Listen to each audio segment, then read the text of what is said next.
Hey guys, welcome back to this new blog. तो guys, आज मैं आपके साथ फिर से एक नई चीज़ शेयर करने वाली हूँ। नई चीज़ ये है कि आज मैं अपने नंद के हाथ वीडियो बना रही हूँ। मैंने तो अभी रिसेंटली अपनी भाभी के हाथ बनाया था, जिसको आपने बहुत सपोर्ट किया था और उस पर बहुत सारे व्यूज़ एंड लाइक्स आए, जिससे मुझे और मोटिवेशन मिला। तो इसलिए मैंने सोचा मैं अलग अलग लोगों के साथ अलग अलग एक्सपीरियंस आपके लिए शेयर करूँ। आज मैं अपने नंद के साथ अपनी सारी चीज़ें शेयर करूँगी और इनके क्या एक्सपीरियंस रहा है वो भी हम शेयर करेंगे। तो अगर आप मेरे वीडियो पर नए हैं तो प्लीज़ सब्सक्राइब कर दीजिए और पुराने हैं तो लाइक शेयर कमेंट और ज़रूर करिए। चलिए हम स्टार्ट करते हैं। सबसे पहले ये मेरी नंद है, ये मेरी 4th नंबर की नंद है। मेरी 4 नंद है टोटल और ये मेरी 4थे नंबर की नंद है और इनके भी 2 बेटे हैं। हाँ, मेरे तो आपको पता ही ऑलरेडी, मेरे भी 2 बेटे हैं। तो इनके केस में क्या क्या एक्सपीरियंस रहा है और मेरे केस में क्या क्या एक्सपीरियंस रहा है, दोनों का एक साथ हम आपके साथ एक्सपीरियंस मिला के शेयर करिए, जिससे आपको और पता चल जाएगा कि आपके साथ क्या क्या सिम्टम्स हो रहे हैं। अगर आपके साथ कोई सिम्टम्स हो रहे हैं तो आप उसको जरूर कमेंट करें। तो गाइस, हमारा सबसे पहला पॉइंट है हार्ट रेट। ऐसा कहते हैं कि कोई भी चीज़ देखो 100% नहीं होती है, सिर्फ हम अजम्पशन भी करते हैं और कोई भी साइंटिफिक ऐसा प्रूफ नहीं है कि अगर ऐसे इतना नीचे हो तो बेटा होता है, इतना ऊपर हो तो बेटी होती है। जैसे हम अपना एक्सपीरियंस शेयर कर रहे हैं, ऐसा माना जाता है कि 140 से अगर नीचे होता है तो बेबी बॉय के सिम्टम्स हैं और अगर 140 से ऊपर होता है तो बेबी गर्ल्स के सिम्टम्स हैं।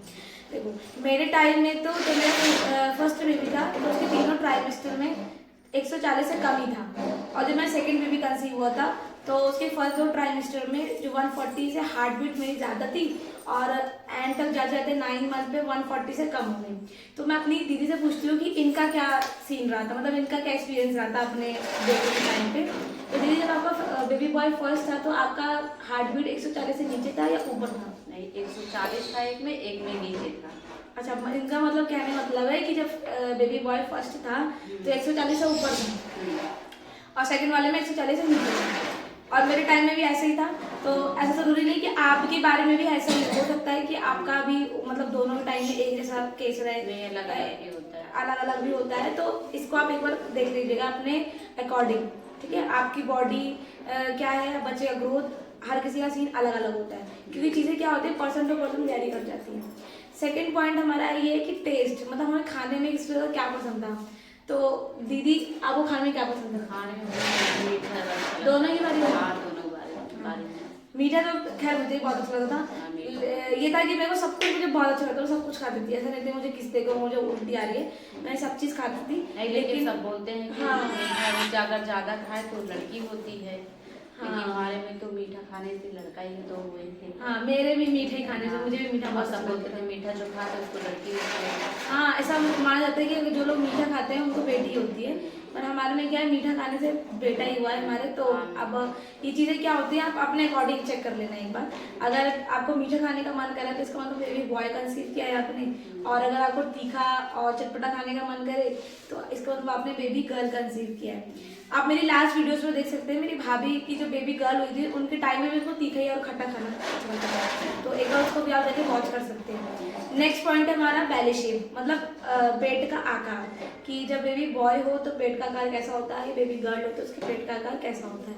तो जब बेबी बॉय होता है तो पेट का आकार होता है वो पूरा एकदम गोल गोल होता है, जैसे बॉल होती है, फुटबॉल देखा है आपने, तो पूरा से गोल गोल गोल गोल होता है। और अगर आपने बेबी गर्ल कंसीव किया है तो पेट जो है वो अंडाकार में होता है, यानी ओवल शेप में होता है, ठीक है। तो अब हमारे केस में शेप कैसा शेप क्या था आपके, मतलब जब आपने बेबी बॉय कंसीव किया था तो आपके केस में क्या था, मतलब शेप कैसा था? अरे शेप एक में गोल था, हाँ, और एक में मतलब हल्का सा मतलब ऐसे लंबा टाइप का था पहले वाले में, और दूसरे वाले में तो एकदम गोल था। पहले वाले में लंबा था और दूसरे वाले में गोल था। ऐसे नहीं है, बराबर नहीं होता, एक में ज्यादा, कभी एक जैसे थोड़ी ना होते। तो गाइस, इनके टाइम में एक बेबी बॉय के टाइम में गोल, मतलब पेट का जो आकार था वो गोल था, और एक के टाइम में जो पेट का आकार था वो अंडाकार था, और मेरे टाइम में दोनों के टाइम एकदम गोल गोल था, बिल्कुल आगे की तरफ निकला हुआ था। तो मेरा तो दोनों के टाइम में एक जैसा शेप था। तो गाइस, इसका भी कोई साइंटिफिक रूल नहीं है कि अगर गोल है तो लड़का ही है और लंबा है तो लड़की ही है। हो सकता है कि आपके केस में ये चीज़ें अलग अलग हो जाए, ठीक है। तो इसको आप अपने अकॉर्डिंग पर चेक कर लेना। तो नेक्स्ट पॉइंट हमारा ये है कि जब हम बेबी बॉय कंसीव करते हैं तो हमारा हेयर फॉल नहीं होता बिल्कुल भी, हमारे जो हेयर होते हैं बिल्कुल शाइनी थिक हो जाते हैं। और जब हम बेबी गर्ल कंसीव करते हैं तो हमारे हेयर फॉल बहुत होता है, मतलब बाल बहुत झड़ते हैं और हमारे बालों में रूखापन आ जाता है। ऐसा कहते हैं कि जो बेबी गर्ल होती है ना वो माँ की सुंदरता चुरा लेते थे, इस वजह से उनके बाल जो हैं वो रूखे हो जाते हैं। तो मेरे टाइम में तो जो बाल थे बिल्कुल बढ़िया थे, बिल्कुल भी हेयर फॉल नहीं होता था मुझे, बिल्कुल भी बाल नहीं झड़ते थे। और दीदी आपके टाइम में बाल झड़ते थे? हाँ झड़ते भी थे, मतलब हल्का एक महीने से झड़ते भी थे। नहीं होता है ना जैसे बाल थोड़े मोटे हो जाते हैं, अच्छे हो जाते हैं जब, मेरे टाइम में तो ऐसा हुआ था। आपके टाइम में? नहीं पतला ही था इसीलिए। हाँ देखो मेरे ऑपोजिट इनका रिजल्ट रहा है तो, और लेकिन बेबी बॉय इनके भी है, बेबी बॉय मेरे है। तो ये सब चीज़ क्या है कि जो बॉडी टू बॉडी चेंज हो जाती है। तो ये हमारा था 3rd या 4th पॉइंट था। नेक्स्ट, जब हम बेबी बॉय कंसीव करते हैं तो हमें बिल्कुल भी थकावट नहीं होती, हमारी बॉडी एकदम एनर्जेटिक रहती है, और मतलब ऐसे कोई मतलब वीकनेस की फीलिंग नहीं होती, नॉजिया की फीलिंग नहीं होती, एसिडिटी की प्रॉब्लम नहीं होती। अगर हमने बेबी गर्ल कंसीव किया तो ये सारी प्रॉब्लम के साथ हमें सारे प्रॉब्लम हमें फेस करने पड़ते हैं, क्योंकि उसके टाइम में ऐसा माना जाता है कि लड़कियां के टाइम में वॉमिटिंग वगैरह होती है, वीकनेस होती है, कमर में दर्द होता है स्पेशली, और पेट में दर्द होता है। जब हमने बेबी बॉय कंसीव किया होता है तो ये सारी चीज़ें नहीं होती हैं। मेरे साथ तो देखो नहीं होती, क्योंकि जब मैंने बेबी बॉय दोनों टाइम में कंसीव किया है और मेरे को बिल्कुल थकावट बिल्कुल नहीं होती थी, मैं सारे काम करती थी अपने घर के। और दीदी आपको होती थी थकावट? नहीं थकावट तो नहीं होती थी, लेकिन शुरू से लेके अंत तक ये मतलब पेट पे पेड़ों जो होती है उसी पे दर्द होती है। हाँ मतलब पेट के निचले हिस्से में दर्द होता हाँ था। हमेशा जब तक हुआ नहीं होता तब तक शुरू से लेके अंत तक दर्द होता है। तो ये सारे सिम्टम्स क्या होते हैं, अलग अलग होते हैं, कोई भी नहीं सब पेट दर्द होता थे, पेड़ों दर्द होती है, सब बोलते हैं लड़का ही होगा। हाँ। कमर दर्द होती है तो लड़की। तो ये भी एक पॉइंट देखो, आप देख सकते हैं कि अगर कमर दर्द हो रहा है तो ये लड़की बेबी गर्ल के सिम्टम्स है, और अगर पेट के निचले हिस्से में दर्द हो रहा है तो बेबी बॉय के सिम्टम्स है।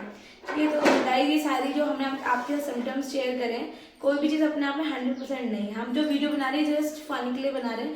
मैंने मस्त कोशिश करती हूँ कि अलग अलग लोगों से अलग अलग एक्सपीरियंस आपके साथ आपके लिए मैं शेयर करूँ, क्योंकि इससे क्या होता है ना कि जैसे हम अकेले रह रहे हैं, कोई भी वुमेन है उसके आसपास नहीं, वो सिंगल है, अपने हस्बैंड के साथ रहती है, वो किसी से पूछ नहीं सकती, बता नहीं सकती, तो इसलिए मैं आपके लिए अलग अलग लोगों से अलग अलग एक्सपीरियंस शेयर करूँ, ताकि आपको भी पता चले कि पर्सन टू पर्सन कितनी चीज़ें और कैसे वेरी करती है, कैसे अलग अलग होती है, डिफरेंट होती है।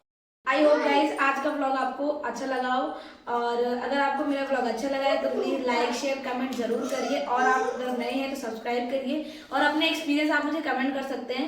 बाकी मैं कोशिश करूंगी आने वाले वीडियो में आपके लिए अलग अलग लोगों के साथ अलग अलग एक्सपीरियंस शेयर करूँ, जिससे आपको भी बहुत सारी चीज़ों को पता चले, क्या पता कुछ नई चीज़ें पता चल जाए जो हमको भी नहीं पता होती कई बार, है ना। तो गाइस कल हम फिर मिलते हैं एक नए ब्लॉग में एक नए इंसान के साथ नया एक्सपीरियंस लेके, तब तक ले bye bye, thank you. Renu